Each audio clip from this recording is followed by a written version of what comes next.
สวัสดีครับวันนี้ก็วันที่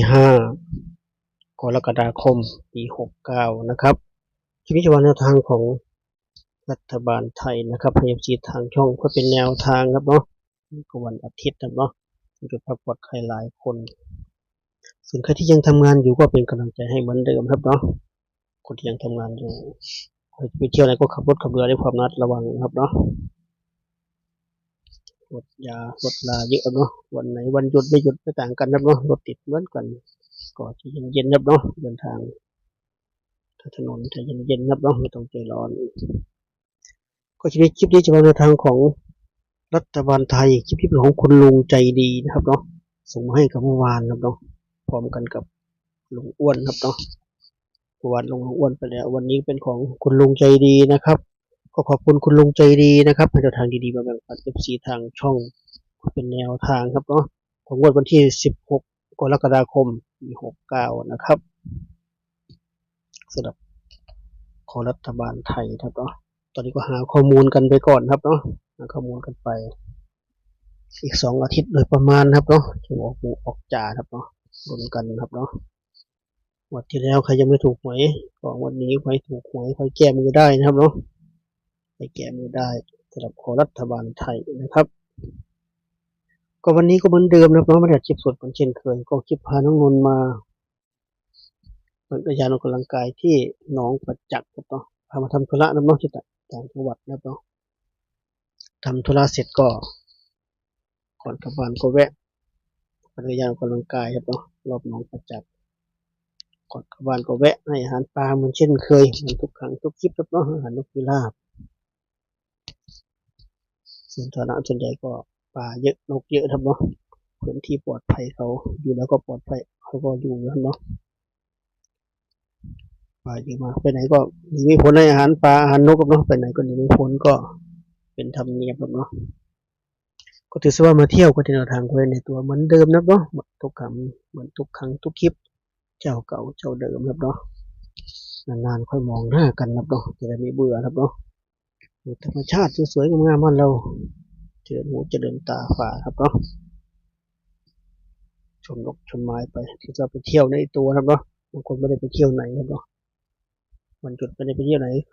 เกียรขับรถขับเรือพักผ่อนดีกว่าก็ชมวิวสวยๆไปด้วยกันนะครับเหมือนเช่นเคยเป็นที่แนวทางแล้วก็ย้ำขอบคุณทุกเซียนทุกอาจารย์นะครับให้แนวทางบนแบบกันที่ทางช่องผู้อยู่เบื้องหลังทั้งหลายครับเนาะจะเป็นลุงอ้วนลงไปแล้วครับเนาะจะเป็นของลุงใจดีครับเนาะลุงใจดีของรัฐบาลไทยว่าจะเป็นพี่ชายใจดีครับเนาะก็เซียนใจดีผู้อยู่เบื้องหลังครับเนาะให้แนวทางมาส่วนออกหน้าใหม่ก็มีเซียนทวีคนเดียวครับเนาะก็อยู่เบื้องหลังก็ขอบคุณทุกท่านทุกเซียนทุกอาจารย์ครับเนาะถ้าเซียนไหนฟังอยู่อยากมีแนวทางดีๆอยากแบ่งปันก็ทักมาได้ครับเนาะทักมาได้ก็อยากเก็บไว้คนเดียวอยากแบ่งปันจิตวิทยาทานแล้วก็เบอร์ไลน์บอกนะครับเนาะเบอร์ไลน์บอกสารคามก็0838539149นะครับ0838539149เป็นเบอร์ไลน์ครับเนาะจะเก็บมือลงเครื่องไลน์เด้งขึ้นก็ทักเข้ามาพูดคุยกันได้เลยก็จะเป็นแนวทางรัฐบาลไทยฮานอยหรือลาวครับเนาะทักมาแบ่งปันกันได้ครับเนาะเดี๋ยวนี้เบอร์เดียวนะครับเบอร์เดียวเลยก็ก่อนอื่นดูผลของคุณลุงใจดีก่อนครับเนาะงวดที่ผ่านมาคุณลุงใจดีให้มาบนล่างเด่น7เด่น5นะครับเนาะเด่น7เด่น5ก็5เข้าไปที่หลัก10บนครับเนาะ5แต่เสียดายตอนจับคู่ครับเนาะเสียดายจับคู่ไม่เข้าครับเนาะเสียดายมากจับคู่717278ครับเนาะแล้วก็51525882ครับเนาะเน้นที่7252แล้วก็82ครับเนาะเสียดายรัฐบาลไทยเขาออก2ตัวล่าง62 3ตัวบนก็95แล้วเฉียดไปทั้ง2ครับเนาะ72ก็เฉียดเขาออก62นะครับแล้วก็5885ก็เฉียดเขาออก95ครับเนาะเสียดายถ้าเด่น6เด่น5เต็มๆแน่นอนครับเนาะเข้า62เต็มๆแน่นอนไม่ต้องกลับเลยตัวเน็ตที่กังหาครับเนาะแต่เสียดายครับเนาะ คุณลุงคนเน้นให้7 กับ 5ครับเข้าตัวเด่นเด่นเดือนดีครับเนาะเด่นเดือนดีมากถ้าใครไม่ชอบที่คุณลุงจับให้ก็อย่างที่บอกไว้เนาะหาตัวประกบเองได้เลยครับเนาะหาตัวประกบเลยทางของคุณลุงครับเนาะ น้อยครับที่จะดูดขาดหรือใครไม่ชอบที่จับให้เอาไปประกบของลุงอ้วนอย่างที่เคยบอกไว้ครับเนาะไปประกบก็ได้ครับเนาะลุงอ้วนเป็นเอาของลุงอ้วนเป็นยืนพื้นก็ได้ครับเนาะถ้าชอบครับเนาะถ้าชอบวันนี้คุณลุงให้มาแล้วครับเนาะบนล่างนะครับเด่น8เด่น6นะครับเด่น8เด่น6บนล่างติด2 ตัวนี้ไว้ครับเนาะคุณลุงวันที่เรา7 กับ 5วันนี้8 กับ 6ครับเนาะจับคู่ให้82 83 89นะครับ62 63 69 52ทวนอีกครั้งนะครับบนล่างคุณลุงให้มาเด่น8เด่น6นะครับจับคู่82 83 89 62 63 69แล้วก็52นะครับคุณลุงจะให้มา7 คู่ทุกงวดครับเนาะ7 คู่ทุกงวด7 คู่นี้เน้นไปที่82 83แล้วก็63นะครับ82 83 63เป็นตัวเน้นครับเนาะคุณลุงให้มาขีดเส้นใต้ให้ครับเนาะ62ก็มีนะครับว่าเป็นตัวเดิมแต่ว่าคุณลุงไม่ได้เน้นครับเนาะ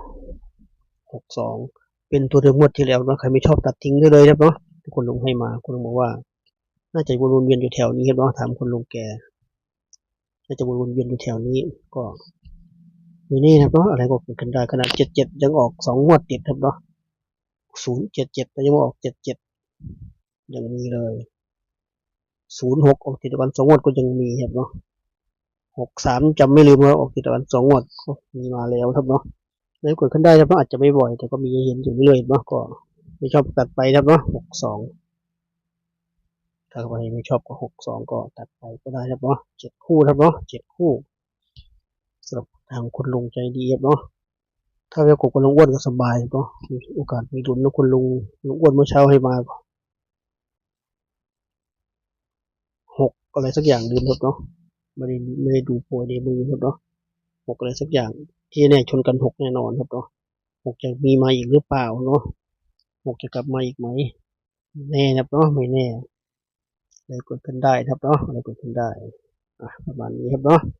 ทุกคนเฮงๆรวยครับเนาะถ่ายคลิปกับมันเดิมเลยทุกคนถูกหวยรวยเงินครับเนาะใครยังถูกหวยรวยเงินพลาดไปเฉียดมาเฉียดหน้าเฉียดหลังตั้งแต่ปีที่แล้วยันปีนี้ก็